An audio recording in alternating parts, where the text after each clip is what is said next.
আসসালামু আলাইকুম আমার প্রিয় শিক্ষার্থী ভাই ও বোনেরা, আমরা রুটিন অনুযায়ী আজ থেকে ক্লাস শুরু করলাম। ঠিক আছে, এসএসসি ক্লাসটা আমাদের 8টার সময় হবে। আপনাদের যদি কারো রুটিন প্রয়োজন হয় অবশ্যই আমার পেজ থেকে রুটিনটা কালেক্ট করে নিয়ে নেবেন।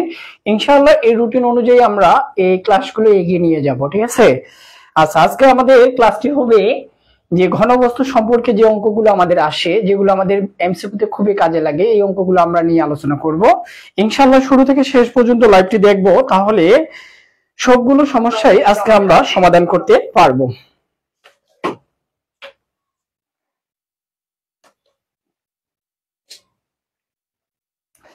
আমাদের আজকের প্রথম যে প্রশ্নটি আমি তুলে ধরছি, এখানে ঘনবস্তু সম্পর্কে যদি একটা উদ্দীপক আসে, সেই উদ্দীপক থেকে যেই মানটায় দেওয়া থাক না কেন এর এই প্রশ্নগুলো থাকতে পারে। ঠিক আছে, আচ্ছা এখানে বলছে একটি ঘনবস্তুর আয়তন 24√3 হলে এর বলতে পারি বাহুর দৈর্ঘ্য কত, বলতে পারি কর্ণের দৈর্ঘ্য কত, আবার বলতে পারে যে এর সমগ্র তলের ক্ষেত্রফল কত। ঠিক আছে, ঘনবস্তুটা কেমন এটা আগে আমরা একটু লক্ষ্য করি। একটি ঘনকের, আচ্ছা ঘনকটা কি? ঠিক আছে, যখন একটি বর্গের উপর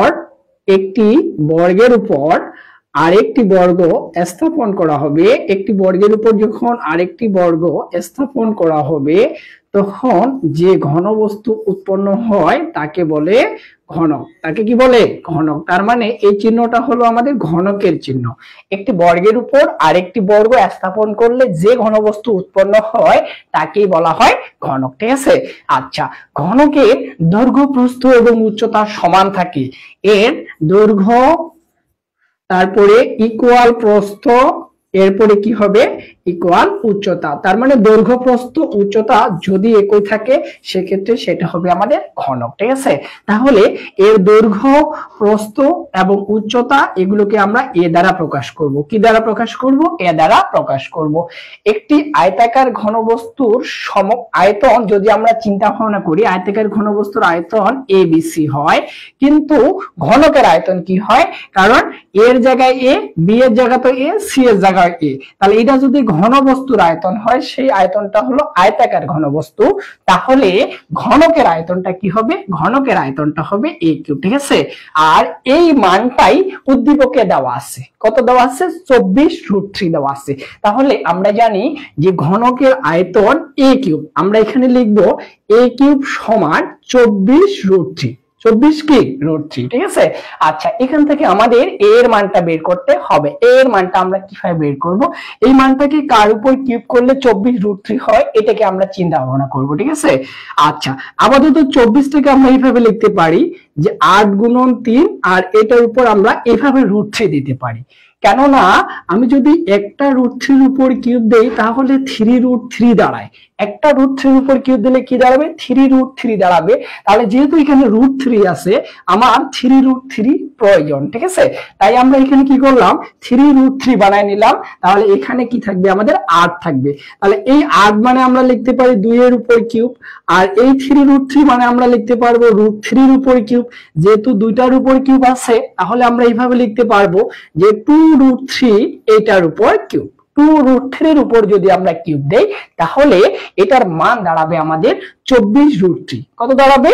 24√3। এবার এই কিউব কাটা যাবে, অতএব আমরা এখান থেকে বলতে পারবো a এর মান হলো 2√3। এর মান কত পেয়েছি আমরা? 2√3 পেয়েছি। এ মানে কি? এ মানে ঘনকের বাহুর দৈর্ঘ্য। এখান থেকে আমরা ঘনকের কর্ণের দৈর্ঘ্য বের করব। যদি ঘনকের কর্ণের দৈর্ঘ্য বের করতে চাই তাহলে ঘনকের কর্ণের দৈর্ঘ্য এটা সূত্রটা আমরা জানি a√3। ঠিক আছে, a এর মান কত? a এর মান হলো 2√3 আর এটার সাথে আমরা √3 গুণ করব। তাহলে যদি √3 আর √3 গুণ করি তাহলে এটার মান পাবো আমরা 3। 3 এর সাথে 2 গুণ করলে এটার মান আসবে আমাদের 6। তাহলে আমরা এখানে পেয়ে গেলাম ঘনকের কর্ণের দৈর্ঘ্য 6। এরপরে প্রশ্ন আসতে পারে ঘনকের সমগ্র তলের ক্ষেত্রফল নির্ণয় করো। তাহলে ঘনকের সমগ্র তলের ক্ষেত্রফল যদি বলা হয়, একটা ঘনকের কয়টা তল? একটা ঘনকের তল হলো 6টা। একটা ঘনকের তল কয়টা? 6টা। এই যে আমি ঘনবস্তুটা দিছি যে এইদিকে একটা তল, তার বিপরীত দিকে তল, এইদিকে একটা তল, ওইদিকে একটা তল, আবার এইদিকে একটা তল, ওইদিকে একটা তল। তাহলে একটা যদি আমরা ছক্কা নেই সেটা থেকেই আমরা বুঝতে পারবো ছক্কার 6টা পিঠ, সেম ঘনকেরও 6টা পিঠ, তার মানে এর 6টা তল আছে।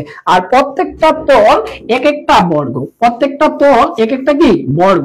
তাহলে প্রত্যেকটা তল যদি এক একটা বর্গ হয়, একটা বর্গের ক্ষেত্রফল হলো a স্কয়ার, একটা বর্গের ক্ষেত্রফল কি a স্কয়ার। তাহলে 6টা তলের ক্ষেত্রফল হবে 6a স্কয়ার, 6a স্কয়ার।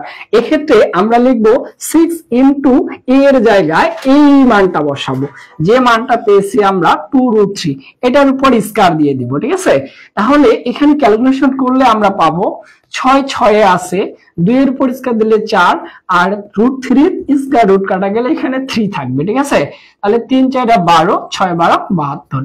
এর সমগ্র তলের ক্ষেত্রফল পাবো আমরা 72 বর্গ সেন্টিমিটার। এই হলো ঘনক সম্পর্কে একটু প্রশ্ন, যেখানে যদি এখান থেকে মনে করেন আমার পরীক্ষায় শুধু যে আয়তন দিবে এমন না, পরীক্ষায় এই যে 4টা তথ্য, 1টা 2টা 3টা আর একটা হলো আয়তন, এই যে 4টা তথ্য আমরা পেয়েছি, 4 জনের মাঝে যে কোনো একজনের মান দিতে পারে। আমাকে বলতে পারে যে একটি ঘনকের কর্ণের দৈর্ঘ্য 6, তারপরে বললো তার বাহুর দৈর্ঘ্য নির্ণয় করো। মনে করেন এখানে এই যে আমরা পেয়েছি এটা হলো কর্ণের দৈর্ঘ্য, এই মানটা দেওয়া আছে, বাহুর দৈর্ঘ্য বের করতে বলতে পারে। আবার বলতে পারে যে তার আয়তন নির্ণয় করো, আবার বলতে পারে তার সমগ্র তলের ক্ষেত্রফল নির্ণয় করো। তার মানে ঘনক থেকে যদি আমার প্রশ্ন আসে, এই 4টার যে কোনো একজনের মান দিবে আর বাকি যে কোনো একজনকার মান বের করতে বলবে। আশা করা যে আপনারা বুঝতে পারছেন। ঠিক আছে, আচ্ছা তাহলে এবার আমরা দ্বিতীয় নাম্বার প্রশ্নে যাব। এখানে আমাদের দ্বিতীয় নাম্বার প্রশ্নটা কি বলতেছে এটা নিয়ে একটু দেখি। আচ্ছা, ঘনক থেকে আমরা দ্বিতীয় প্রশ্নটা আলোচনা করব, যেখানে ঘনকের দ্বিতীয় প্রশ্নটা এভাবে বলে দিছে,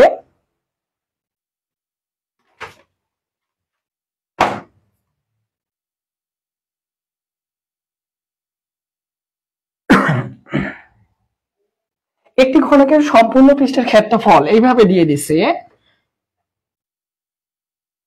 একটি ঘনকের সম্পূর্ণ পৃষ্ঠের ক্ষেত্রফল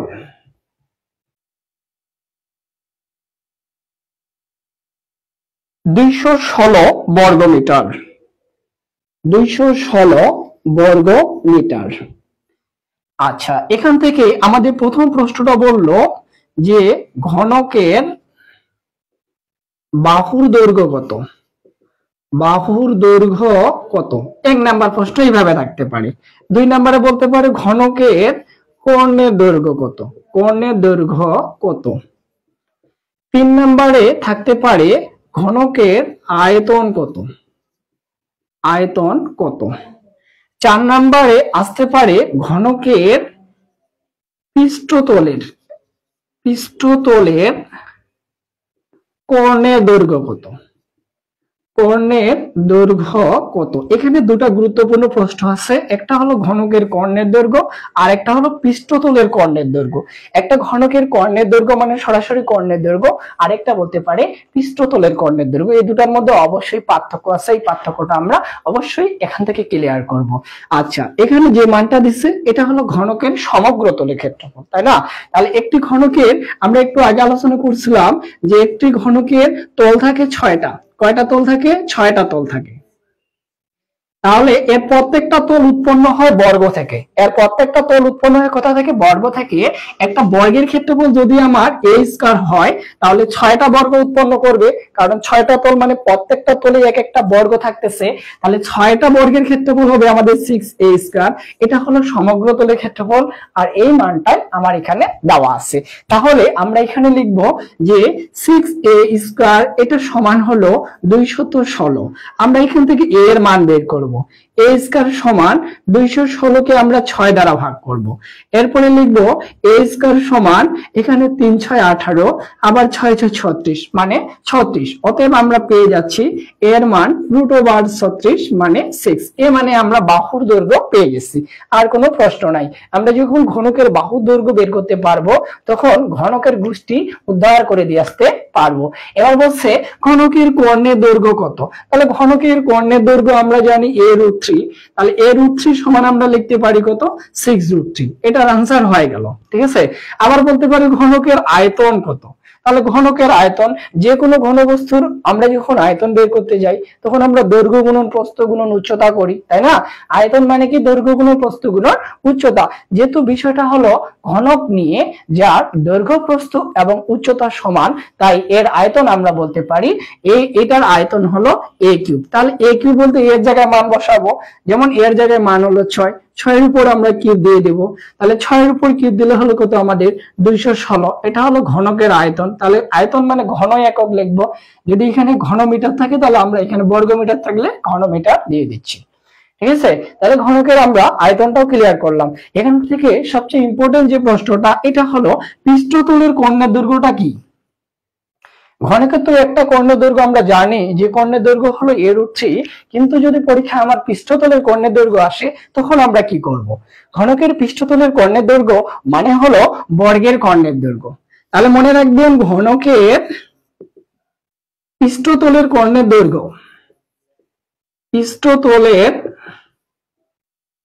কর্ণের দৈর্ঘ্য মানে বর্গের কর্ণের দৈর্ঘ্য, বর্গের কর্ণের দৈর্ঘ্য, কর্ণের দৈর্ঘ্য। যখন পৃষ্ঠতল বলতেছে একটা তল বোঝাচ্ছে তখন আমরা জানি যে একটা তল মানে একটা বর্গ থাকতেছে, আর একটা বর্গ তার মানে এটা হলো বর্গের কর্ণের দৈর্ঘ্য। তাহলে বর্গের কর্ণের দৈর্ঘ্য আমরা জানি অবশ্যই a√2। তাহলে a√2টাই হবে কি? ঘনকের পৃষ্ঠতলের কর্ণের দৈর্ঘ্য। a√2টাই কি হবে? ঘনকের পৃষ্ঠতলের কর্ণের দৈর্ঘ্য। তাহলে সেক্ষেত্রে আমরা এটার আনসারটা দেব কত? যে এর মান হলো 6, তাহলে 6 আর এখানে হলো আমাদের √2। তাহলে এটা হলো পৃষ্ঠতলের কর্ণের দৈর্ঘ্য আর এটা হলো ঘনকের কর্ণের দৈর্ঘ্য। এই দুটা থেকে আরে একটা প্রশ্ন আলোচনা করব, আশা করি যে আপনাদের ক্লিয়ার হবে, ঠিক আছে? এমন প্রশ্ন কিন্তু আমরা অহরহ পেয়ে থাকি যে ঘনকের পৃষ্ঠতল এবং কর্ণের দৈর্ঘ্য সম্পর্কে। আমার প্রশ্নটা এইভাবে দিয়ে দিয়ে যে ঘনকের পৃষ্ঠতলের কর্ণের দৈর্ঘ্য √2 হলে ঘনকের কর্ণের দৈর্ঘ্য কত? ঘনকের কর্ণের দৈর্ঘ্য কত? আচ্ছা, অনেকেই কিন্তু বিষয়টা জানে না। এখানে কিন্তু অপশনে এইভাবে দেওয়া থাকে a√2, এটাও দেওয়া থাকে, খ নাম্বার দেওয়া থাকে a√3, গ নাম্বারে দেওয়া থাকে 4√2, আর ঘ নাম্বারে দেওয়া থাকে যে 4√3। এই জাতীয় অপশনগুলো দেওয়া থাকে। এখন অনেকে তো পৃষ্ঠতলের কর্ণের দৈর্ঘ্যটা জানে না, তারা মনে করে যে আসলে প্রশ্নকর্তা আমাদের এখানে একটু ডাউট করে দিছে যে পৃষ্ঠতল মানে কর্ণের দৈর্ঘ্য মানে ঘনকের একটা কর্ণের দৈর্ঘ্য হয়, তখন কিন্তু এইটাই আনসার দিয়ে আসে, মানে a√2 দিয়ে আসে। কিন্তু পরে যখন বিষয়টি ক্লিয়ার হয় তখন সে বুঝতে পারে আসলে তার আনসারটা ভুল ছিল। তাহলে এই যে পৃষ্ঠতলের কর্ণের দৈর্ঘ্য মানে আমরা জানি বর্গের কর্ণের দৈর্ঘ্য, যেটা আমরা বলবো a√2। তাহলে a√2 সমান যদি a√2 হয়, a√2 কাটা গেল, তাহলে a এর মান আমরা 8 পেয়ে যাচ্ছি। এটা হলো কি a এর মান মানে ঘনকের বাহুর দৈর্ঘ্য, আর ঘনকের কর্ণের দৈর্ঘ্য মানে কি a√3। তাহলে আমরা লিখবো a√3। তাহলে এই ক্ষেত্রে আনসার হবে কি আমাদের a√3। আশা করা যায় এতক্ষণ ধরে যে আলোচনা করলাম এটা হলো ঘনক নিয়ে আলোচনা করছি। তাহলে ঘনক সম্পর্কে আপনার যে কোনো প্রশ্ন যদি আসে আমি 100% বলতে পারবো যে এই ক্লাসটা যদি যতক্ষণ পর্যন্ত করলাম এতক্ষণ পর্যন্ত যদি ক্লাসটা ভালো করে দেখে থাকি, ঘনক নিয়ে আপনার আর জীবনে সমস্যা হবে না। এবার আমরা নেক্সট প্রশ্নের দিকে চলে যাব।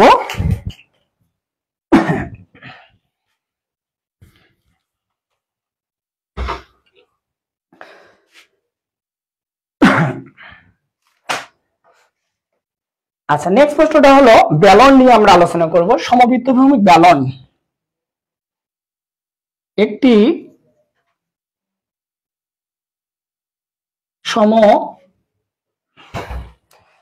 সমবৃত্তভূমি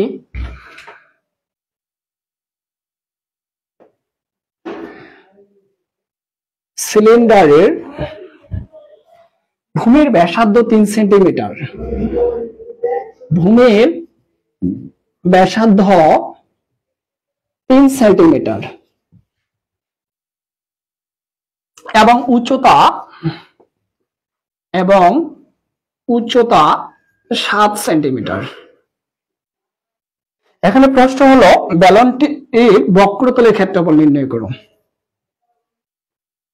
ব্যালনের বক্রতলের ক্ষেত্রফল নির্ণয় করো। ক্ষেত্রফল কত? 2 নম্বরে বলতে পারে ব্যালনের সমগ্র তলের ক্ষেত্রফল কত। 3 নম্বরে বলতে পারে যে ব্যালনের আয়তন কত। আচ্ছা, এগুলো নিয়ে কিন্তু সব সময় ব্যালন থেকে প্রশ্ন হয়। আপনি যদি ব্যালনটাকে সার্চ করে দেখেন যে ব্যালন সম্পর্কে কিন্তু এই জাতীয় প্রশ্নগুলোই আসে, ঠিক আছে। আচ্ছা, ব্যালনটা কিভাবে উৎপন্ন হয় এই বিষয়টা আপনাদের আগে ক্লিয়ার করতে হবে। ব্যালন উৎপন্ন হয় কোথা থেকে? ব্যালন উৎপন্ন হয় একটা আয়ত থেকে। আচ্ছা, আমরা আয়ত সবসময় জানি যে দৈর্ঘ্যটা আমরা নিচের দিকে বড় করে দেই আর প্রস্থটা আমরা ছোট করে দিই, মানে আমরা অনেকেই এইভাবে আয়তটা আঁকি যে এটা একটা আয়তক্ষেত্র, ঠিক আছে, এইভাবে আঁকি। কিন্তু ব্যালনের ক্ষেত্রে আমি একটু উল্টা করে দিয়ে দিলাম। তাহলে ব্যালনটা উৎপন্ন হচ্ছে এইভাবে যে আয়তক্ষেত্রের বৃহত্তম বাহুটাকে এই যে একে কেন্দ্র করে এই ক্ষুদ্রতম বাহুটার সমান করে আমি ক্ষুদ্রতম বাহুটা সমান করে এই বৃহত্তম বাহুটা কি করলাম? চতুর্দিকে ঘোরালাম। এই যে এইভাবে আমি চতুর্দিকে ঘোরালাম, ঠিক আছে। সেম এখানেও কেন্দ্র করে এই ক্ষুদ্রতম বাহুটা সমান করে আমি কি করব? এইভাবে চতুর্দিকে ঘোরাবো। চতুর্দিকে ঘোরালে যে ঘনবস্তু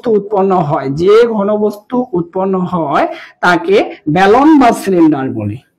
তাহলে এটাকে বলে কি? ব্যালন বা সিলিন্ডার। তাহলে আমরা বলতে পারি একটি আয়তক্ষেত্রের দৈর্ঘ্যকে কেন্দ্র করে বা একটা দৈর্ঘ্যের শীর্ষবিন্দুকে কেন্দ্র করে ক্ষুদ্রতম বাহুর সমান করে অথবা প্রস্থের সমান করে বৃহত্তম বাহুর চতুর্দিকে ঘোরালে যে ঘনবস্তু উৎপন্ন হয় তাকে সিলিন্ডার বলে। তাহলে সিলিন্ডারের ব্যাসার্ধ হলো কি? তার প্রস্থের সমান, মানে আয়তের প্রস্থ যতটুকু হবে সিলিন্ডারের ব্যাসার্ধ তত হবে। তাহলে এই জায়গাটাকে আমরা বলতেছি ব্যাসার্ধ। আর ব্যাসার্ধকে আমরা আর দ্বারা প্রকাশ করি, ঠিক আছে। আর এই যে বড় বাহুটা যেটা ছিল আমাদের দৈর্ঘ্য, এটাকে বলতেছি আমরা উচ্চতা। ঠিক আছে। তাহলে এই উচ্চতাটাকে আমরা h দ্বারা প্রকাশ করব। আর এখানে আমাদের মান দেওয়া আছে, কার মান দেওয়া আছে জানি। এখানে আমাদের মান দেওয়া আছে যে ব্যাসার্ধ দেওয়া আছে 3 আর উচ্চতা দেওয়া আছে 7। তাহলে এই ব্যাসার্ধের জায়গাতে আমরা লিখবো 3, উচ্চতার জায়গাতে আমরা লিখবো 7। এই দুটো তথ্য আমরা লিখে ফেলছি। লেখার পর এখন আমাদের বলতেছে ব্যালনের বক্রতলের ক্ষেত্রফল নির্ণয় করো। ব্যালনের বক্রতল জিনিসটা কি? বেলনের বক্রতল মানে তার ভিতরের অংশটাকে বলা হয় বক্রতল, ঠিক আছে। আর সমগ্রতল মানে এই বৃত্তটা আর এই বৃত্তটা সম্পূর্ণটা যখন নেওয়া হবে তখন তাকে সমগ্রতল বলা হয়। তাহলে বক্র মানে যে জায়গাটাতে শুধু সে থাকতেছে। আমি যদি একটা ঘুমটি বানাই, এই যে আমাদের তাঁবুতে অনেক সময় দুলচুরি যেখানে বিক্রি করে তারা এই তাঁবুটা কিন্তু এইভাবে দেয়, ঠিক আছে না। তাহলে ভিতরে যে অংশটুকু তারা থাকতেছে শুধু ভিতরের জায়গাটাকে বলা হয় বক্রতল, আর যদি ভূমিটা নেওয়া হয় তখন তাকে বলা হবে সমগ্রতল। তাহলে বেলনের বক্রতলের ক্ষেত্রফলের সূত্র হলো 2πr/s, 2πr/s, ঠিক আছে। তাহলে এটা হলো বক্রতলের ক্ষেত্রফল। আর বক্রতলের ক্ষেত্রফল এখন আমাদের মান লাগবে জাস্ট কয়জনকার, দুইজনকার। একটা হলো r এর মান, একটা হলো h এর মান। তাহলে আমরা এখানে r এর জায়গায় r এর মানটা বসাবো 3, h এর জায়গায় h এর মানটা বসাবো 7, পাই এর মান তো আমরা জানি 3.1416, 2 তো 2 আমাদের সূত্রে আছে। তাহলে এই যে এটা ক্যালকুলেশন করলেই আমাদের বক্রতলের ক্ষেত্রফল চলে আসবে 3 × 7 = 21, 21 × 2 = 42, তার মানে 42 পাই। এটা হলো বক্রতলের ক্ষেত্রফল। এ পর্যায়ে যদি আমরা সমগ্রতলের ক্ষেত্রফল বের করতে চাই তাহলে সমগ্রতল বলতে আমাদের কি বোঝাচ্ছে, এই বৃত্তটা সম্পূর্ণ নিয়ে কিন্তু সমগ্রতলের ক্ষেত্রফল আসবে, ঠিক আছে। তার সূত্রটা হলো 2πr × r + s, 2πr × কি r + s। তাহলে এখানে সমগ্রতলের ক্ষেত্রফলের ক্ষেত্রে আমরা মানটা বসাবো 2π, পাই আছে, r এর মানটা হলো 3, আবার r এর মান 3, h এর মানটা হলো 7। এটা ক্যালকুলেশন করলে হয়ে যাবে 7 × 3 = 10, 3 × 10 = 30, 30 × 2 = 60, 7 × 3 = 10, 3 × 10 = 30, 30 × 2 = 60, তার মানে 60 পাই হলো সম্পূর্ণ বলতে কি সমগ্রতলের ক্ষেত্রফল। এ পর্যায়ে আমাদের বাকি থাকলো কি, যে তার আয়তন কত। একটি বেলনের আয়তন যখন আমরা বের করব তাহলে বেলনের আয়তন কি হবে, πr²s। আমরা জানি যে কোনো আয়তন যখন আমরা বের করতে যাই তার তিনটা মাত্রা থাকে, দৈর্ঘ্য, প্রস্থ, উচ্চতা। তাহলে এখানে দৈর্ঘ্য, প্রস্থ, উচ্চতা বলতে আমাদের কি বোঝাচ্ছে, দেখেন এটা একটা বৃত্ত, তাহলে একটা বৃত্তের ক্ষেত্রফল হলো πr²। তাহলে এটার সাথে যখন আমরা উচ্চতাটাকে অ্যাড করব, এই উচ্চতাটাকে যখন আমরা অ্যাড করি তাহলে এটাই হয়ে যাবে তার আয়তন। এটাই হয়ে যাবে কি তার আয়তন, যে আয়তনটা আমরা বলি πr²s। তাহলে পাই আছে, আর এর জায়গায় আমরা মান বসাবো 3, 3 এর উপর স্কয়ার ইনটু h, h এর জায়গাতে আমরা কি দিব, h এর জায়গায় আমরা 7 বসাবো। তাহলে পাই ইনটু 3 এর উপর স্কয়ার দিলে 9, 9 × 7 7 লং 63, তার মানে 63 পাই। এটা হলো তার আয়তন। তাহলে এখন প্রশ্ন হলো, আমার এখানে যে ভূমির মানটা দেওয়া আছে আর উচ্চতা দেওয়া আছে, ভূমির মান দেওয়া আছে আর কি দেওয়া আছে, উচ্চতা দেওয়া আছে। আর আমাদের এই ধরনের যে কোনো প্রশ্ন করতে পারে, কিন্তু পরীক্ষায় আমার যদি ভূমির মান আর উচ্চতাটা দেওয়া না থাকে তাহলে মনে করবেন এখান থেকে যে কোনো দুইজনকার মান দেওয়া থাকবে, এখান থেকে যে কোনো দুইজনকার মান দেওয়া থাকবে। কেন থাকবে দুইজনকার মান, কারণ এখানে দুইটা চলক আছে, দুইটা চলক থাকলে অবশ্যই দুইজনকার মান দিতে হবে। দেওয়ার পর বলবে তার ভূমির ব্যাসার্ধ নির্ণয় করো, অথবা বলতে পারে তার আরেকটা যে অংশ থাকতেছে, মনে করেন যে এখানে বক্রতল আর সমগ্রতল দিয়ে দিল, আয়তন দেয়নি, তখন বললো তার আয়তন নির্ণয় করো, ঠিক আছে। এই জাতীয় একটা প্রশ্ন আমি এবার আপনাদের মাঝে তুলে ধরতেছি, দেখেন।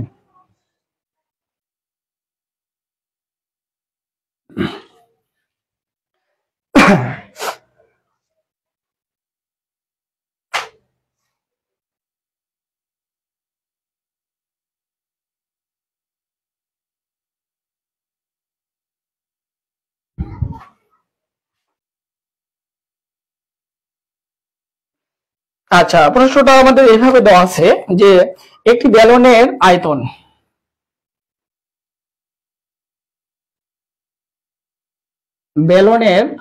দেওয়া আছে, যে আয়তনটা বলছে আমাদের এখানে যে একটি বেলনের আয়তন হলো আমাদের 100 পাই, এবং উচ্চতা দেওয়া আছে আমাদের 5 সেন্টিমিটার, আচ্ছা 100 ঘন সেন্টিমিটার। আর উচ্চতা দেওয়া আছে, উচ্চতা হলো 5 সেন্টিমিটার। এখান থেকে আমার প্রশ্ন যে কোনো করতে পারে। প্রথম 1 নম্বর প্রশ্ন বলতে পারে, যেহেতু আয়তন দেওয়া আছে, উচ্চতা দেওয়া আছে, 1 নম্বরে বললো ব্যাসার্ধ নির্ণয় করো, ব্যাসার্ধ নির্ণয় করো। আমার 2 নম্বর প্রশ্নে তারা বলতে পারে তার বক্রতলের ক্ষেত্রফল নির্ণয় করো, বক্রতলের ক্ষেত্রফল নির্ণয় করো। 3 নম্বরে বলতে পারে সমগ্রতলের ক্ষেত্রফল নির্ণয় করো, সমগ্রতলের ক্ষেত্রফল নির্ণয় করো। ক্ষেত্রফল হোয়াট, এই জাতীয় প্রশ্ন দিতে পারে, ঠিক আছে। আচ্ছা, আপনাদের যাই প্রশ্ন দেব না কেন ওরা আমাদের অবশ্যই ক্লু দিবে, আমাকে অঙ্কটা কিভাবে করতে হবে এই বিষয়টা কিন্তু ওরা আমাদের দেখায় দিয়ে দিবে। এখানে কি কি মান দিচ্ছে, এখানে 100 পাই, এটা হলো আয়তনের মান। তাহলে আয়তনের সূত্রটা আমরা এখানে সুন্দর করে লিখবো, পাই আর স্কয়ার ইজ সমান আছে 100 পাই, ঠিক আছে। আচ্ছা, এখান থেকে আমাদের প্রথমত আরেকটা তথ্য দিয়ে দিচ্ছে উচ্চতা, তার মানে এইচ এর মানটা দিয়ে দিচ্ছে 5 সেন্টিমিটার। আমরা যদি এই সমীকরণে, এই যে সমীকরণে এইচ এর জায়গায় মানটা বসাই তাহলে নিশ্চিত আমরা আর এর মানটা পেয়ে যাব, তাই না। তাহলে এখান থেকে আমরা এইভাবে লক্ষ্য করব যে পাই পাই এ আছে, আর এর মান আমরা বের করব, এইচ এর জায়গায় আমরা 5 বসাই দিলাম, সমান আমরা লিখলাম 100, এই পাইটা এইদিকে আনে ভাগ করে দিয়ে দিলাম ভাগ পাই, তাহলে পাই পাই কিন্তু কাটা গেল। আর স্কয়ার সমান আমরা লিখবো 100 ডিভাইডেড, এখানে কত আসবে আমাদের, এখানে আমাদের 5 চলে আসবে, তাহলে আমরা লিখবো আর স্কয়ার সমান হলো আমাদের 20, আমাদের আর এর মান বের করতে বলছে, তাহলে আর এর মানটা আমরা লিখবো √20। এই √20 যদি আসে তাহলে তো এখানে অবশ্যই পয়েন্ট আসবে। আমি যদি বলি এখানে আমরা পয়েন্ট করব না, তাহলে আমাকে এইভাবে লিখতে হবে যে 20 মানটাকে 4, 9, 16 এগুলো দিয়ে ভাগ করা যাচ্ছে কিনা এটা আমরা ট্রাই করব। 20 মানটাকে অবশ্যই 4 দিয়ে ভাগ করা যায়, তাহলে আমরা 4 গুণন 5 লিখতে পারবো। 4 কে রুট করলে হবে 2, 5 কে রুট করলে হবে আমাদের √5। এই যে মানটা পেয়ে গেছি এটাই হলো আর এর মান। তাহলে এটা হলো আমাদের কার মান, আর এর মান।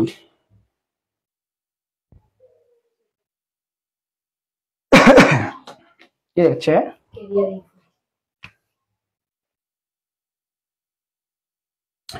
আচ্ছা যাই হোক, আমরা যখন আর এর মানটা পেয়ে গেছি, হ্যাঁ ওয়ালাইকুম আসসালাম।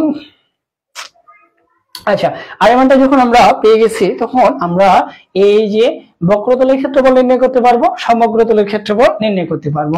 আমরা বক্রতলের সূত্রটা বসাই দিব কি, 2 পাই আর এস, 2 পাই আর এস, এটা হলো বক্রতলের। এখানে এইচ এর মান, আর এর মান আর পাই তো আমরা জানি, ঠিক আছে, ওটা না বসাইলে হবে, না বসাইলে কোনো সমস্যা নাই, এই সূত্র দিয়ে আমরা করতে পারবো। 1 নম্বরে বলতে পারি সমগ্রতলের ক্ষেত্রফল নির্ণয় করো, তাহলে এটা হলো 2 পাই আর ইনটু আর প্লাস এস, এই সূত্র দিয়ে আমরা সমগ্রতলের ক্ষেত্রফল নির্ণয় করতে পারবো, ঠিক আছে। যাই হোক, এই হলো আমাদের কি মোটামুটি যে ব্যালন সম্পর্কে। তবে সর্বশেষ আরেকটা প্রশ্ন আমি আলোচনা করব, আলোচনা করে ব্যালনটাকে আমরা ক্লোজ করে দেব, তাহলে ব্যালন থেকে আর এর বাইরে প্রশ্ন আসবে না।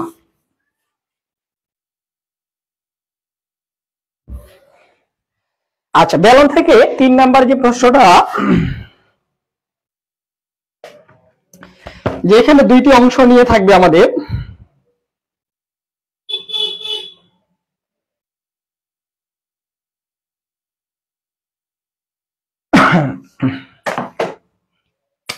তিন নম্বর উদ্দীপকটা আমাদের এই জাতীয় থাকতে পারে, একটি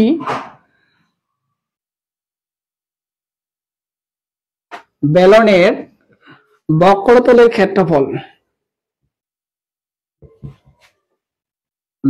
বক্রতলের ক্ষেত্রফল হলো আমাদের 100 বর্গ মিটার এবং আয়তন 150 ঘন মিটার, এটা দেওয়া আছে। আমাদের প্রথম প্রশ্নটাই এখানে সুন্দর করে বলল যে ব্যাসার্ধ নির্ণয় করো, ব্যাসার্ধ নির্ণয় করো। আমাদের 2 নম্বরে বলল ব্যালনের উচ্চতা নির্ণয় করো, উচ্চতা নির্ণয় করো। আর 3 নম্বরে বলতে পারে যে সমগ্র তলের ক্ষেত্রফল নির্ণয় করো, সমগ্র তলের ক্ষেত্রফল নির্ণয় করো, ক্ষেত্রফল নির্ণয় করো, এই জাতীয়। এর বাইরে কিন্তু আর কোনো প্রশ্ন দিতেই পারে না, ঠিক আছে। তাহলে এই প্রশ্নটা আমরা যদি ক্লিয়ার করি তাহলে ব্যালন নিয়ে আমাদের আর কোনো চিন্তাই হবে না। প্রথমত বলছে বক্রতলের ক্ষেত্রফল হলো 100, বক্রতলের ক্ষেত্রফল 100, আর ব্যালনের বক্রতলের ক্ষেত্রফল আমরা জানি 2 পাই আর এস, তাহলে এটা সমান আমরা লিখবো 100। আর এটাকে বলবো সমীকরণ নাম্বার 1, এটাকে বলবো কি সমীকরণ নাম্বার 1। আরেকটা তথ্য আমরা বলবো, এটা হলো তার সমগ্র তলের ক্ষেত্রফল নয়, আরেকটা দশ আয়তন। তাহলে আয়তনের সূত্র হলো কি, পাই আর স্কয়ার এস সমান আমরা লিখতে পারি 150, এটাকে বলবো সমীকরণ নাম্বার 2। আমরা দুইটা সমীকরণ পেয়েছি এবং তাদের যে চলকগুলো, এই চলকগুলো কিন্তু একে অপরের সাথে গুণ অবস্থায় আছে, একে অপরের সাথে কি অবস্থায় আছে? গুণ অবস্থায় আছে। আর আমরা যদি সমীকরণের একটা চলকের সাথে আরেকটা চলক যদি যোগ বা বিয়োগ অবস্থায় থাকে তাহলে আমরা যোগ বা বিয়োগ করি। কিন্তু যদি একটা চলক আরেকটা চলকের সাথে গুণ অবস্থায় থাকে তাহলে তাদের মান বের করতে হলে আমাকে ভাগ করতে হবে। কি করতে হবে? ভাগ করতে হবে। আচ্ছা, এই সমীকরণের মাত্রাটা বেশি আর এই সমীকরণের মাত্রাটা কম আছে, তাহলে আমরা এইভাবে করব যে 2 ভাগ 1 করি, মানে 2 নাম্বারটা আগে দিলাম 1 নাম্বারটা পরে দিলাম। এখন কেউ যদি বলে যে আমি 1 নাম্বারটা আগে দিব 2 নাম্বারটা পরে দিব, সমস্যা নেই, আসবেই, উত্তর কিন্তু আমরা পাবোই, ঠিক আছে। আচ্ছা, 2 ভাগ 1 করি, তাহলে 2 নঙ্গের বাম পক্ষটা হলো পাই আর স্কয়ার এস, আর 1 নঙ্গের বাম পক্ষটা হলো 2 পাই আর এস। এই যে এইভাবে পেলাম। আচ্ছা, তাহলে বাম পক্ষের সাথে বাম পক্ষ যেভাবে ভাগ হয় ডান পক্ষের সাথে ডান পক্ষটাও আমরা সেভাবে ভাগ করব, ঠিক আছে। তাহলে ডান পক্ষটা হলো আমার 150 আর নিচে তাহলে কি লিখবো? আমরা জাস্ট 100 লিখবো।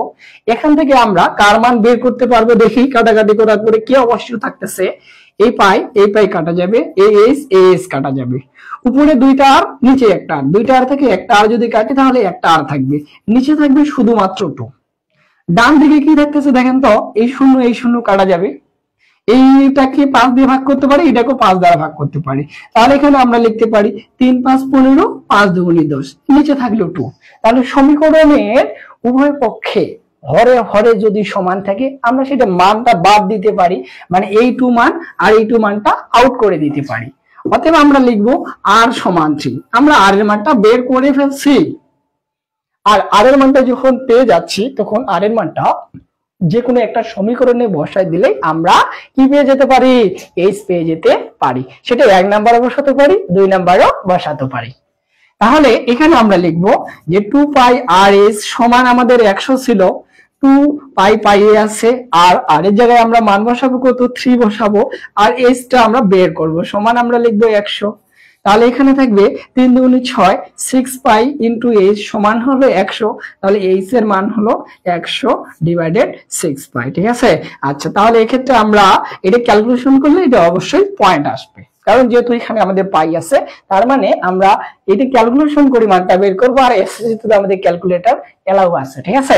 এটা ক্যালকুলেশন করলেই আমরা কার মান পেয়ে যাচ্ছি?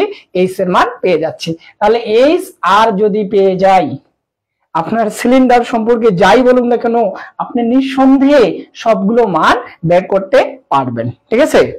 আশা করা যায় এই কিন্তু আপনারা বুঝতে পারছেন। এই জাতীয় প্রশ্নই সিলিন্ডার থেকে আসতে পারে। সিলিন্ডারের 3 ক্যাটাগরির অঙ্ক আমি বুঝাই দিলাম, ইনশাআল্লাহ সিলিন্ডার সম্পর্কে আসলেই আপনি নিঃসন্দেহে আনসার দিয়ে আসতে পারবেন।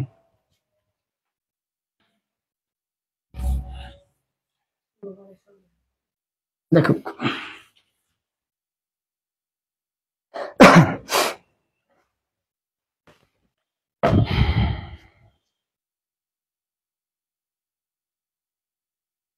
আচ্ছা, সিলিন্ডার সম্পর্কে প্রশ্ন শেষ, কিন্তু সিলিন্ডার সম্পর্কে আরেকটা প্রশ্ন না আলোচনা করলেই হয় না, সেটা হলো বহুপদী। বহুপদী অনেক সময় আসে, বহুপদী প্রশ্নটা একটু বুঝিয়ে দেই। শর্টকাট লিখবো যে সিলিন্ডারের এখানে ব্যাসার্ধ দেওয়া আছে, ব্যাসার্ধ আর এর মান দিয়েছে 3 সেন্টিমিটার, আর উচ্চতা দেওয়া আছে, এই সমান 5 সেন্টিমিটার।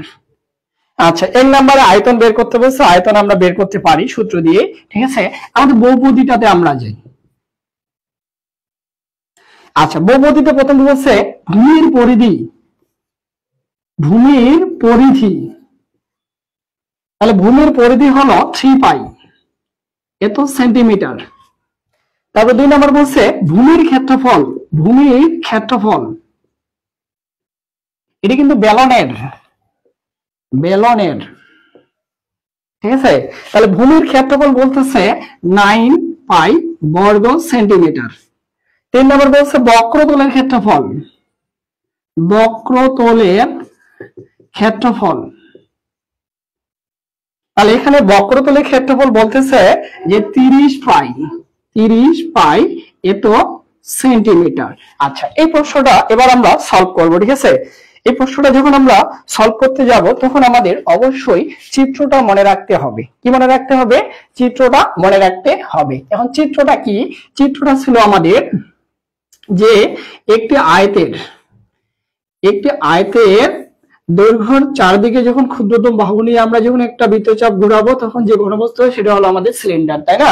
এই যে চিত্রটা যদি আমরা লক্ষ্য করি তাহলে কিন্তু আমরা এর পূর্ণাঙ্গ আনসারটা বুঝতে পারবো। প্রথমত বলছে যে ভূমির পরিধি নির্ণয় করো। এখন ভূমিটা কি বলেন তো? ভূমি তো অবশ্যই একটা বৃত্ত। এই যে ভূমি একটা বৃত্ত, তাহলে বৃত্তের পরিধি আমরা জানি যে বৃত্তের পরিধি হলো 2 পাই আর। বৃত্তের পরিধি কি 2 পাই আর। তাহলে এখানে 2 2 এ আছে, পাই পাই এ আছে, আর মানে ব্যাসার্ধ। তাহলে এখানে ব্যাসার্ধ আছে 3, তাহলে আমরা এখানে 3 বসাবো। 3 দুগুণে 6 মানে 6 পাই হবে। কিন্তু আমার অপশনে ভূমির পরিধি 6 পাই দেওয়া নাই, মানে এক নাম্বারটা কাটা। এক নাম্বারটা কি কাটা। আর আমরা এই অ্যান্সার গুলো খুব সহজে দিয়ে যাই, যে একটা যদি ভুল হয় বাকি দুটো আনসার হবে, ঠিক আছে? এইভাবে কিন্তু আমরা পরীক্ষা আনসারটা দিয়ে আসি। কিন্তু আমরা একটু টেস্ট করতেছি, শিখতেছি, তাহলে শিখি। 2 নম্বর বলছে ভূমির ক্ষেত্রফল। ভূমিটা কি বলেন? এই যে ভূমি কি? ভূমি হলো বৃত্ত, এটা মনে রাখতে হবে। প্রশ্নটা সিলিন্ডারে ছিল কিন্তু ভূমির সাথে এড করে দিল। তাহলে ভূমি জিনিসটা হলো বৃত্ত। তাহলে বৃত্তের ক্ষেত্রফল আমরা জানি পাই আর স্কয়ার। তাহলে পাই ইন্টু আর এর মানটা হলো আমাদের 3, 3 এর উপর স্কয়ার, এটা হলো আমাদের কি 9 পাই। তাহলে দেখেন অটোমেটিক 9 পাই বর্গ সেন্টিমিটার দেওয়া আছে, এটা আমাদের রাইট। 3 নম্বর বলছে বক্রতলের ক্ষেত্রফল। তাহলে বক্রতল মানে কি? ভূমিটা বাদ দিয়ে যে অংশটা থাকে সেই অংশটাকে বলা হয় বক্রতল, ঠিক আছে? আর বক্রতলের ক্ষেত্রফলের সূত্র হলো 2 পাই আর এস। 2 পাই কি আর এস। তার মান বসাবো। 2 2 এ আছে, পাই পাই এ আছে, আর এর মান 3, এস এর মান হলো 5। 3 5 15, 15 দুগুণে 30, তার মানে এখানে হলো 30 পাই। এই যে অটোমেটিক হয়ে গেছে বক্রতলের ক্ষেত্রফল এবং ভূমির ক্ষেত্রফল। তাহলে আশা করা যায় এই সিলিন্ডার থেকে আর ব্যতিক্রম প্রশ্ন আসতে পারে না, ঠিক আছে? আচ্ছা, এবার সিলিন্ডার গেল। এবার আমরা একটু ওই যে বহুভুজ নিয়ে আলোচনা করব। বহুভুজের অনেক প্রশ্ন থাকতে পারে। বহুভুজ সম্পর্কে যাদের জ্ঞান কম আছে তারা আজকে প্রশ্নটা দেখলে আশা করা যায় যে এখানে আমরা বহুভুজ সম্পর্কে অনেক প্রশ্নের আনসার করতে পারবো। আচ্ছা, বহুভুজ সম্পর্কে যে প্রশ্নগুলো আমরা পেয়ে যাই বেসিক থেকে ক্লিয়ার করব। সুষম বহুভুজের একটি শীর্ষকোণ কত ডিগ্রি? সুষম বহুভুজের একটি শীর্ষকোণ কত ডিগ্রি? কত ডিগ্রি? সুষম বহুভুজের, সুষম বহুভুজ বললে তো ভুল যাবে, একটু মিস্টেক হয়েছে। সুষম পঞ্চভুজের, পঞ্চভুজের। আচ্ছা, এখানে সুষম পঞ্চভুজ বলতে কি বোঝাচ্ছে? যে যার প্রত্যেকটা বাহু সমান থাকবে এবং 5টি বাহু থাকবে। পঞ্চভুজ মানে কি 5টা ভুজ থাকবে, ঠিক আছে? এর শীর্ষকোণটা আমরা বের করতে যাব। তাহলে একটা সুষম পঞ্চভুজের চিত্র যদি আমরা দেখি,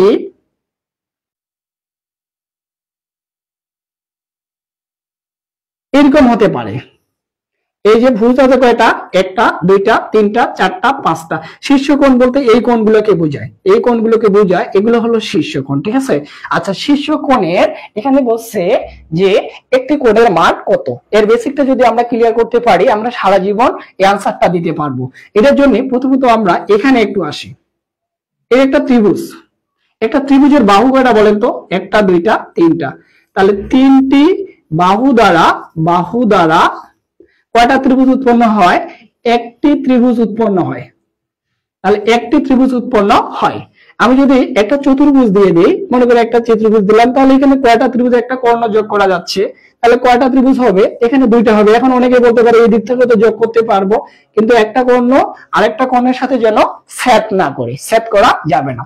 তাহলে 4টা বাহু যখন হইলো তখন আমরা 2টা ত্রিভুজ পেয়েছি। তাহলে আমরা লিখতে পারি 4টি বাহু দ্বারা 2টি ত্রিভুজ উৎপন্ন হয়, 2টি ত্রিভুজ উৎপন্ন হয়। একইভাবে যদি আমার এইভাবে পঞ্চভুজ থাকে, এই পঞ্চভুজ কয়টা ত্রিভুজ আছে? 1টা 2টা 3টা। তাহলে আমরা লিখতে পারি 5টি বাহু দ্বারা 3টি ত্রিভুজ উৎপন্ন হয়, 3টি ত্রিভুজ উৎপন্ন হয়। একটা ত্রিভুজের 3 কোণের যোগফল 180 ডিগ্রি। তাহলে 2টা ত্রিভুজের 3 কোণের যোগফল কি হবে? এটাও 180 ডিগ্রি, এটাও 180 ডিগ্রি হবে। তার মানে 360 ডিগ্রি হচ্ছে। তাহলে এখানে পাবো 180 ডিগ্রি, এটা 180 ডিগ্রি, এটা 180 ডিগ্রি। কিন্তু এভাবে বের করতে গেলে তো আমার অনেক সময় লাগতে পারে। তাহলে এর একটা সিস্টেমের মধ্যে আমাদের আসতে হবে। এর সিস্টেমটা কি দেখেন, যে আমার যতটি বাহু থাকবে, মনে রাখবেন যতটি বাহু থাকবে তার থেকে 2টা ত্রিভুজ কম উৎপন্ন করবে। তার থেকে দুইটা ত্রিভুজ কি কম উৎপন্ন করবে। তাহলে দেখেন এখানে তিনটা বাহু ছিল, তাহলে তিনটা থেকে দুইটা ত্রিভুজ কম উৎপন্ন করেছে, তার মানে একটা ত্রিভুজ গঠন করছে। এখানে ছিল চারটা বাহু, এই যে চারটা বাহু ছিল তার থেকে দুইটা ত্রিভুজ কম উৎপন্ন করবে, যতটা বাহু থাকবে তার থেকে দুইটা ত্রিভুজ কম উৎপন্ন করবে। তাহলে চারটা থেকে আমি যদি দুই বাদ দিয়ে দেই তাহলে ত্রিভুজ উৎপন্ন করবে দুইটা। যদি আমার পাঁচটা বাহু থাকে তাহলে আমার দুইটা ত্রিভুজ কম উৎপন্ন করবে, তাহলে পাঁচ থেকে দুইটা যদি বাদ দেই ত্রিভুজ উৎপন্ন করবে তিনটা। এখন যদি পরীক্ষা আসছে আমার অষ্টভুজ নিয়ে, তাহলে আমরা মনে রাখবো যে অষ্টভুজের আটটা বাহু, ত্রিভুজ উৎপন্ন হবে কয়টা, যে দুইটা যদি বাদ দেই তাহলে ছয়টা ত্রিভুজ উৎপন্ন হবে। আর একটা ত্রিভুজের তিন কোণের সমষ্টি আমরা নিমিষেই বলতে পারি। কেমন বলতে পারি? আমরা এইভাবে বলি যে যে পঞ্চভুজ যদি বলা হয় তাহলে ত্রিভুজ উৎপন্ন করেছে তিনটা, তার মানে 3 × 180 ডিগ্রি। তাহলে এটা হলো মোট কোণের মান, মোট কোণের মান। আর এখানে যদি বলা হয় একটি কোণের মান কত, একটি কোণ যখন বলতেছে তখন আমাদের দেখতে হবে কয়টা বাহু আছে, পাঁচটা, তাহলে আমরা 5 দিয়ে ভাগ করে দিয়ে দিব, তাহলে আমরা একটি শীর্ষ কোণের মান বের পারবো। ঠিক আছে, এটাকে আমরা 5 দিয়ে ভাগ করি, 3 × 5 = 15। ঠিক আছে, আবার এখানে থাকবে আমাদের 3, তাহলে 5 × 6 = 30, 36 ডিগ্রি। 36 এর সাথে 3 গুণ করলে কত হবে? 108 ডিগ্রি। তাহলে আমাদের সূত্রটা দাঁড়াচ্ছে, যতক্ষণ ধরে আমরা কথা বললাম, বেসিকটা আলোচনা করলাম, চিত্র নিয়ে আলোচনা করলাম, এটা থেকে সূত্রটা দাঁড়াচ্ছে আমার যে n-2 × 180 ডিগ্রি, এটা হলো মোট কোণ। মোট কোণ, যে কোনো বহুভুজের মোট কোণ যদি আপনাকে বলে আপনি এই সূত্র দিয়ে করতে পারবেন। n মানে বাহুর সংখ্যা, n মানে কি? বাহুর সংখ্যা। তার মানে যতটা বাহু থাকবে সেখান থেকে দুইটা ত্রিভুজ কম উৎপন্ন করবে, আর এটার সাথে আমরা একটা ত্রিভুজের কোণের মানটা বসাবো, মোট কোণের মানটা বসাই দিব। ঠিক আছে, তাহলে এখানে আমরা পেয়ে গেলাম কি? মোট কোণের মান। এখন যদি বলা হয় একটি কোণ, তাহলে আমরা কি করব? এখানে লিখবো n-2 × 180 ডিগ্রি ভাগ দিব আমরা এই যে n। তাহলে এটা দিয়ে আমরা একটি কোণ বারবার বের করতে পারবো। তাহলে আমাদের আর কষ্ট করতে হবে না যে সেটা অষ্টভুজ বললো না ষড়ভুজ বললো না পঞ্চভুজ বললো না চতুর্ভুজ বললো, যাই বলুক না কেন আমরা এই সূত্র দিয়ে করতে পারবো। তাহলে এই যে দেখেন n এর জায়গায় আমরা যদি 5 বসাই, 5 - 2 × এখানে আসলে আমাদের 180 ডিগ্রি, নিচে থাকলো আমাদের 5। এটা ক্যালকুলেশন করলেই তো আমরা একটু আগেই ক্যালকুলেশন বুঝতে পারলাম যে এখানে কত আসবে। তাহলে এখানে পাচ্ছি আমরা 108 ডিগ্রি। তবে এটা এসএসসি পরীক্ষার জন্য অনেক ইম্পর্টেন্ট, এটা কিন্তু আসে। ঠিক আছে, এই হলো আমাদের বহুভুজ সম্পর্কে বেসিক তথ্য, যে আমরা বহুভুজের মোট কোণগুলো এভাবে বের করতে পারবো। ঠিক আছে, আচ্ছা, তাহলে এবার বহুভুজ সম্পর্কে আমরা দ্বিতীয় প্রশ্নটার দিকে চলে যাই। একটি সুষম ষড়ভুজের কেন্দ্র থেকে কৌণিক বিন্দু দূরত্ব 6 সেন্টিমিটার হলে এর ক্ষেত্রফল কত? একটি সুষম ষড়ভুজের কেন্দ্র থেকে কৌণিক বিন্দু দূরত্ব 6 সেন্টিমিটার হলে এর ক্ষেত্রফল কত? একটি সুষম ষড়ভুজের কেন্দ্র থেকে কৌণিক বিন্দু দূরত্ব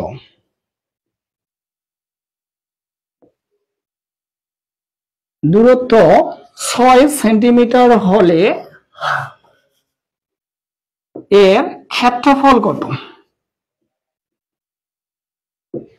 আচ্ছা, যদি আমাদের ক্ষেত্রফল বের করতে বলা হয় সুষম ষড়ভুজের, আমরা ষড়ভুজটা আগে আঁকবো।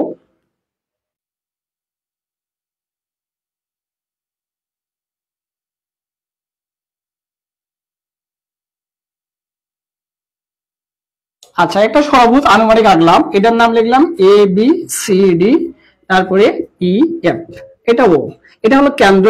এই কেন্দ্র থেকে আমি যদি শীর্ষ বিন্দুগুলোর দিকে অতিক্রম করি তাহলে এটাকে বলা হয় কৌণিক বিন্দু। এইখান থেকে এই পর্যন্ত যদি আমি আসি, এটার মান দেওয়া আছে 6। তাহলে এখান থেকে যদি এইখান পর্যন্ত আসি, এটারও মান দেওয়া আছে 6।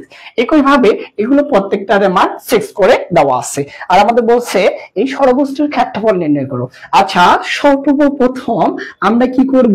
এই জায়গাটাকে লক্ষ্য করে আমরা একটা কোণের মান বের করব। সেটা এটাও হতে পারে বা এটাও হতে পারে, যে কোনো একদিক থেকে আমরা বের করব।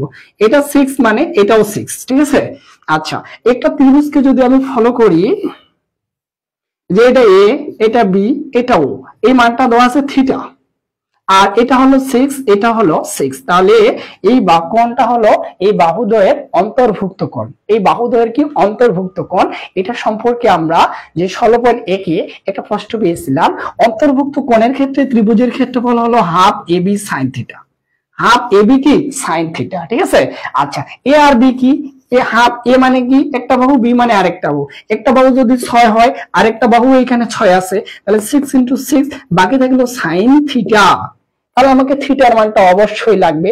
থিটার মান না বের করা পর্যন্ত তো আমরা এই অঙ্কটা ক্যালকুলেশন করতে পারবোই না। থিটার মানটা কিভাবে বের করব দেখেন, একটা বৃত্তের মোট কোণের মান কত? একটা বৃত্তের মোট কোণের মান হলো 360 ডিগ্রি। এখানে কোণ উৎপন্ন কয়টা উৎপন্ন করছে? 1 2 3 4 5 6টা উৎপন্ন করছে। 6 দ্বারা ভাগ করলাম, যদি 6 দ্বারা ভাগ করি তাহলে এখানে হলো 60 ডিগ্রি। তা আমরা যেহেতু 60 ডিগ্রি পেয়ে গেছি, থিটার জায়গায় আমরা 60 ডিগ্রি বসাবো। তাহলে সাইন 60 ডিগ্রি মান কত? এটাকে এটা দ্বারা ভাগ করলাম, এখানে 3 আসলো, 3 6 18, তাহলে এখানে পেলাম 18। সাইন 60 ডিগ্রি মান হলো √3/2, তাহলে 9 দুগুণে 18 মানে 9√3। একটা ত্রিভুজের ক্ষেত্রফল পেয়েছি, অন্তর্ভুক্ত কোণের ক্ষেত্রে ত্রিভুজের ক্ষেত্রফল মানে একটা ত্রিভুজের ক্ষেত্রফল পেয়েছি, যে ত্রিভুজের ক্ষেত্রফলটা আসছে আমার 9√3। এখন বলেন এখানে কয়টা ত্রিভুজ উৎপন্ন করছে? সিবাত কয়টা উৎপন্ন করছে? 4টা ত্রিভুজ উৎপন্ন করছে। কই দেখো তো 4টা ত্রিভুজ কোথায় আছে? 1 2 3 4 5 6। ষড়ভুজ মানে 6টা ত্রিভুজ, ষড়ভুজ মানে কি 6টা ত্রিভুজ, ঠিক আছে। এখানে যেহেতু 6টা ত্রিভুজ উৎপন্ন করছে, তাহলে সম্পূর্ণ অংশের ক্ষেত্রফল বা আমরা বলতে পারি এ বি সি ডি, তারপরে ই এফ, এই যে সুষম ষড়ভুজের ক্ষেত্রফল হলো আমাদের যে 6 ইনটু একটা ত্রিভুজের ক্ষেত্রফল হলো আমাদের কত? 9√3। তাহলে 6 লং 54, আমরা বলবো 54√3, এটা হলো সুষম ষড়ভুজের ক্ষেত্রফল, ঠিক আছে। তাহলে এইভাবে ধরে ধরে যদি আমরা এই অঙ্কগুলো করতে পারি, তাহলে আশা করা যায় এই অঙ্কগুলো আমাদের একদম সহজ হয়ে যাবে, ঠিক আছে। আচ্ছা এটা ছিল সুষম ষড়ভুজের এই ক্ষেত্রফল, আমরা এইভাবে বের করলাম। তবে এটা আরেকভাবে বের করা যায়, যে সূত্রটা আমি দিয়ে দিচ্ছি একবারে, তখন আমাদের এইভাবে করতে হয় যে n² divided for cot 180 degree divided n, এই সূত্র দিয়েও কিন্তু আমরা সুষম ষড়ভুজের ক্ষেত্রফল বের করতে পারি। কিন্তু এখানে আমাদের দুইটা জিনিস লাগবে, ঠিক আছে। এক হলো n তে বাহুর সংখ্যা এবং a তে হলো বাহুর মান, বাহুর দৈর্ঘ্য। দুইটা জিনিস লাগতেছে, যে n মানে আমরা বলবো বাহুর সংখ্যা, বাহুর সংখ্যা এটা লাগবে, আর a মানে লাগবে আমাদের কি বাহুর দৈর্ঘ্য, বাহুর দৈর্ঘ্য, এই দুটা লাগবে। তাহলে এখানে সুষম ষড়ভুজ বলছিল, সুষম ষড়ভুজ বলছিল, ষড়ভুজ মানে 6 বুঝাচ্ছে, তাহলে n এর জায়গায় 6 আসতেছে, আমি লিখলাম n এর জায়গায় হলো 6। এখন a মানে বাহু লাগবে, বাহুটা কোথায় পাবো? এখানে তো বাহু দেওয়া নাই, তবে বাহুটা আমরা বের করতে পারবো চাইলে। কিভাবে বের করবো একটু খেয়াল করেন, যে এটা যদি 60 ডিগ্রি হয়, তাহলে এটা একটা ত্রিভুজ গঠন করছে অবশ্যই, এটা 6।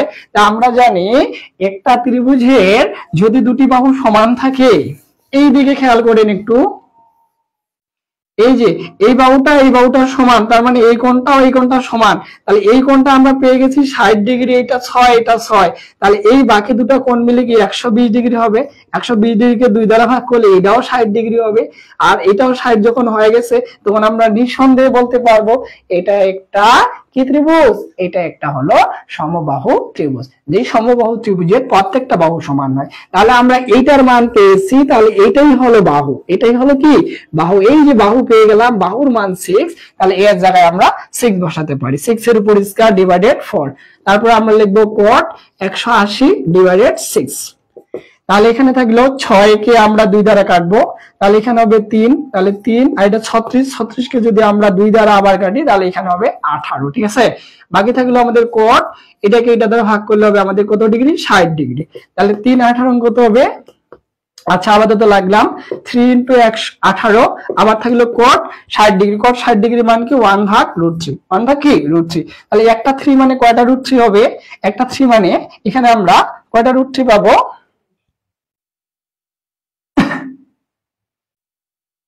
আচ্ছা একটু মেবি মিস্টেক হয়েছে নাকি, 3 18, আচ্ছা 18 × 3 18√3, 18√3 কেন আসবে? মানে 54√3, হাফ ইন্টু 6 × 6, ও ওটার মান √3 ছিল। আচ্ছা যাই হোক, এটা একটু মিস্টেক হয়ে গেছে, ঠিক আছে, এটাই ঠিক আছে, ওটা √3 ছিল। তাহলে এখানে 3 AB sine sine theta √3 divided 2 2 6 6 6 3 9 3 36। যাক একটু মিস্টেক হয়েছে, এগুলো আমি ক্লিয়ার করে দিচ্ছি। আচ্ছা এখানে যেটা আমরা ক্লিয়ার করতেছি যে n² ডিভাইডেড 4 cot 180 ডিভাইডেড 6, তাহলে এখানে 6, এটা 6 এর উপর স্কয়ার, 6 এর উপর স্কয়ার দিলে 36, 36 কে যদি আমি 2 দ্বারা ভাগ করি তাহলে এখানে থাকবে আমাদের 18, 18 এর সাথে 3 গুণ করলাম, cot 60 ডিগ্রি মান 1/√3। তাহলে এটাকে যদি আমি একটা √3 দ্বারা ভাগ করি তাহলে এখানে √3 হবে, এখানে আসতেছে 18√3। তবে এর আগে প্রশ্নে আমাদের কি আসছিল যে half AB sine 60 degree, 60 degree, তাহলে হাফ এ এর মান 6, বি এর মান 6, সাইন 60 ডিগ্রি মান হলো আমাদের √3 ডিভাইডেড 2। তাহলে এক্ষেত্রে আমরা পেয়েছিলাম, এখানে পাইছিলাম 4, তাহলে 4 মানে কি এখানে হবে আমাদের 3 দুগুণে 6, 3 দুগুণে 6, 3 3 হলো আমাদের 9, তাহলে 9√3, 6 লং 54। দুই রকম কেন আসতেছে? একদম তো আসার কথা না। একটা প্রশ্নের आंसर দুই রকম আসতেছে। কৌণিক বিন্দু দিয়ে করলে আমাদের আসতেছে 54√3, আর এটা দিয়ে করলে আসতেছে আমাদের 18√3। বিশাল ব্যাপার।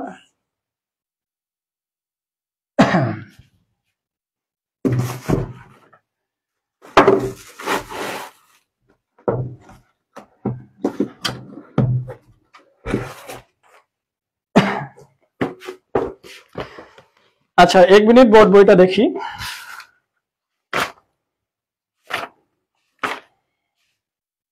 n² ডিভাইডেড cot 180 ডিভাইডেড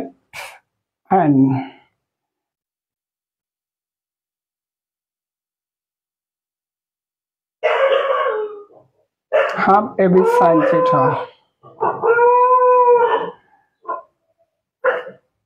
4 পঞ্চভুজের 4।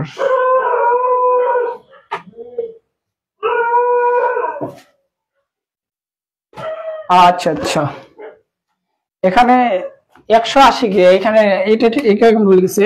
আমরা যদি 180 কে এই 180 কে 6 দ্বারা ভাগ করি তাহলে এটার মানটা হবে আমাদের 30 আসবে, ঠিক আছে। আর cot 30 ডিগ্রি মান হলো আমাদের এখানে √3, তাহলে √3 সাথে যদি আমরা এখানে 3 18 কত হবে আমাদের 3 18 54 √3। যাই হোক একটু মিস্টেক হয়েছিল এই জায়গাটা ক্যালকুলেশন করতে, ঠিক আছে। তাহলে এটার आंसर আমরা যে দিক দিয়ে বের করি না কেন আমাদের মান একই আসবে। যেখানে উভয় ক্ষেত্রে আমরা কৌণিক বিন্দু দিয়ে 54 পেয়েছি, আমরা এই বাহুর সাহায্যে কি পেয়েছি 54√3 পেয়ে গেছি, ঠিক আছে। এবার তাহলে আমরা নেক্সট প্রশ্নের দিকে যাই।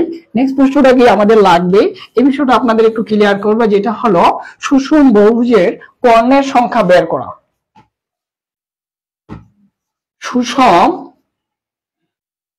বহুভুজের কর্ণের সংখ্যা নির্ণয়।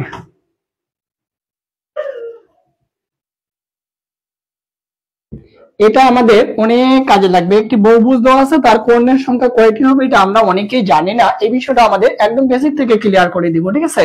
এটা যদি বলা হয় যে সুষম ষড়ভুজের কর্ণের সংখ্যা নির্ণয় করো, ষড়ভুজের কর্ণের সংখ্যা কয়টি, এখানে বলতে পারে সুষম অষ্টভুজের কর্ণের সংখ্যা কয়টি। আবার বলতে পারে যে সুষম যে আচ্ছা যাও এই জাতীয় প্রশ্নটা আমরা বুঝতে পারলে এখন ক্লিয়ার হবে। যে কোনো একটা বহুভুজ দিয়ে দিল, তার কর্ণের সংখ্যা নির্ণয় করতে বললো।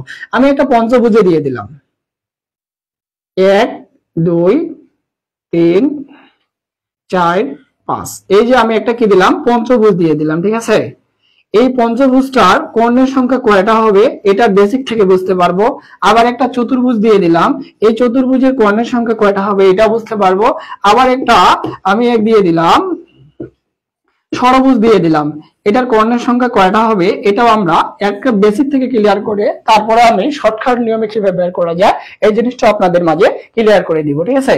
আচ্ছা একটা যদি ত্রিভুজ থাকে, এটা যদি আমার ত্রিভুজ হয়, এই ত্রিভুজের কর্ণের সংখ্যা বের করা সম্ভব না, কারণ তিনটা বিন্দু দিয়ে কখনো ত্রিভুজ অঙ্কন করা যায় না, ঠিক আছে, মানে কর্ণ অঙ্কন করা যায় না।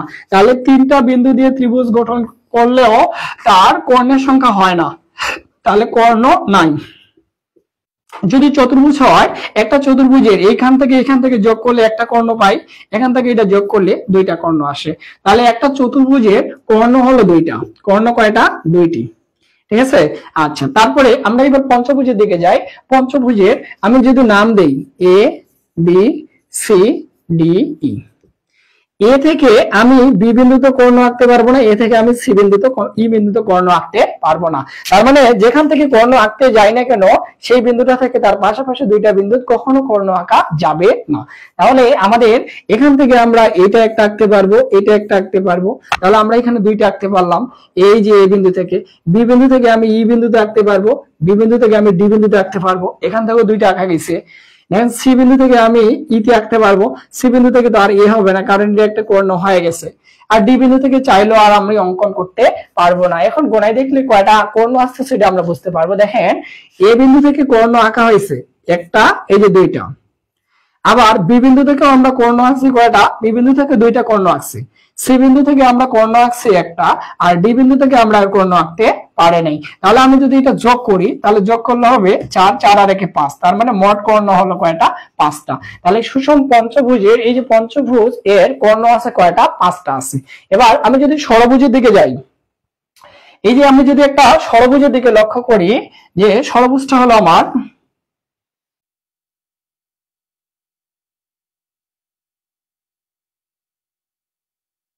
এই যে ষড়ভুজ, তাই না? এটার নাম যদি দেই A B C D E, তারপর এখানে এফ দিলাম, এফ দিলাম। তাহলে এ বিন্দু থেকে আমরা একটা আঁকতে পারবো, দুইটা আঁকতে পারবো, তিনটা আঁকতে পারবো। এফ পর্যন্ত তো আঁকা যাবে না, এটা তো আঁকা যাবে না, এটা তো বাহু হয়ে আছে। তাহলে বি বিন্দু থেকে আমরা একটা আঁকতে পারবো, দুইটা আঁকতে পারবো, তিনটা আঁকতে পারবো। সি ইটা থেকে আমরা দুইটা আঁকতে পারবো, আর ডি থেকে আমরা একটা আঁকতে পারবো, ই থেকে পারবো না। তার মানে আমরা পাচ্ছি এ থেকে তিনটা, বি থেকে তিনটা, তারপরে সি থেকে হলো আমাদের দুইটা, ডি থেকে হলো আমাদের একটা, ই থেকে আমাদের আঁকা যায়নি, ই থেকে 0। এভাবে যদি আমরা এই মানগুলো যোগ করি, 3 3 6 6 দিয়ে 8 8 আর 1 9, তার মানে 9টা কর্ণ আঁকা সম্ভব। কিন্তু এইভাবে আমরা কতবার আঁকবো? এবার আঁকতে গেলে আমাদের অসুবিধা হবে। তাহলে এর একটা নিয়ম জানা দরকার। একটা কি জানা দরকার? নিয়ম জানা দরকার। মেইন কথা হলো, আমরা সব সময় একটা বিন্দু থেকে তার পাশাপাশি দুইটা বিন্দুতে কর্ণ আঁকতে পারি না। তাহলে মোট এই বিন্দু থেকে এই বিন্দুতে কর্ণ আঁকা যায় না, এই বিন্দু থেকে এই বিন্দুতে কর্ণ আঁকা যায় না, এই বিন্দুতে কর্ণ আঁকা যায় না, মানে তিনটা কর্ণ আঁকা যাবে না তিনটা বিন্দুতে। তাহলে আমাদের টার্গেট রাখতে হবে, যতটি বাহু বলবে, এখানে যদি ষড়ভুজ বলবে, যতটি বাহু বলবে সেখান থেকে আমরা আগে 3 মাইনাস করব, 3 মাইনাস করব। তাহলে এখানে বাহু ছিল আমার 6, তাহলে 6 থেকে আমরা 3 মাইনাস করলাম, 3 মাইনাস করলে আমরা 3 পাবো। আর যেই মানটা পাবো সেই মানটা আমরা আরেকবার রিপিট করব। রিপিট করার পরে পর্যায়ক্রমে আমরা 1 পর্যন্ত যাব। তাহলে এরপরে হবে 2, 2 এর পরে হবে আমাদের এই যে 1। তাহলে আমরা পেয়ে যাব, যদি সুষম বহুভুজ বলে, এই যে ষড়ভুজ বলে, এর কর্ণের সংখ্যা আমরা পাবো যে 3 3 হলো আমাদের 6, 6 দিয়ে 8 8 আর 1 9। তাহলে এই যে কর্ণের সংখ্যা ছিল 9টি। একটা যদি চতুর্ভুজ হয়, তাহলে চতুর্ভুজের কর্ণ আমরা দুটো জানি, কিন্তু চতুর্ভুজের বাহু কয়টা? বাহু ছিল 4টা। তাহলে 4টা থেকে আমরা আগে 3টা বাদ দিব। তাহলে 4টা থেকে 3টা বাদ দিলে হবে একটা। আর যেই মানটা আমরা এখানে পাবো সেই মানটা আমরা পুনরায় রিপিট করব। রিপিট করার পরে আমাকে 1 পর্যন্ত যেতে হবে। এখানেই তো 1 হয়ে গেছে, আর কোথায় যাব? তাহলে 1 আর 1 যোগ করলে 2। এই জন্য বলি আমরা চতুর্ভুজের কর্ণের দৈর্ঘ্য হলো আমাদের জাস্ট 2টি। ঠিক আছে। তারপরে যদি বলা হয়, এবার যদি বলা হয় তোমাকে সুষম অষ্টভুজ, তাহলে n ইকুয়াল যদি 8 বলে, তাহলে কর্ণের সংখ্যা কয়টা হবে? আমরা আগে 8 থেকে 3 বাদ দেব, তাহলে এখানে হবে 5। যে মানটা পাবো সেই মানটা পুনরায় লিখবো। লেখার পরে পর্যায়ক্রমে আমরা কোথায় চলে যাব? পর্যায়ক্রমে আমরা 1 পর্যন্ত যাব। তাহলে এখানে পাবো আমরা 4, তারপরে 3, এরপরে 2, এরপরে 1। এইভাবে আমাকে হিসাব করতে হবে। 5 5 10, 10 4 14, 14 15 16 17, 17 18 19, একে 20। তাহলে এখানে 20টি কর্ণ রয়েছে। ঠিক আছে। আশা করা যায় বহুভুজ আসলেই তার কর্ণের সংখ্যা যদি বের করতে বলে, আমরা এইভাবে বের করতে পারবো।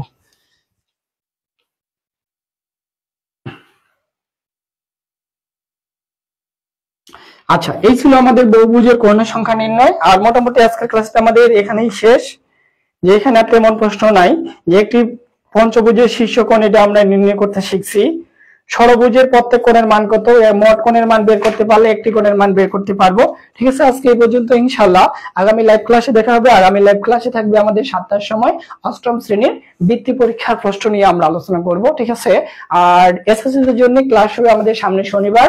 তবে শনিবার ক্লাসটা মেবি আমি বৃত্ত থেকে দিব। ঠিক আছে, বৃত্ত আমাদের সবচেয়ে মোস্ট একটা ইম্পর্টেন্ট টপিক, আর বৃত্তের আমাদের অঙ্কগুলো আসেই, আবার সেখান থেকে বেসিক প্রশ্ন লাগে। তাহলে আমি সেদিন বৃত্ত থেকে আপনাদের কি করব, যে অঙ্ক শিখাবো। ঠিক আছে, যে প্রমাণগুলো আমাদের কাজে লাগে প্রমাণগুলো শিখাবো। তারপরে প্রমাণ শেষ করার পরে আমি আপনাদের কি শিখাবো, এইটার ভিত্তিতে এমসিকিউ গুলো আলোচনা করা শিখাবো।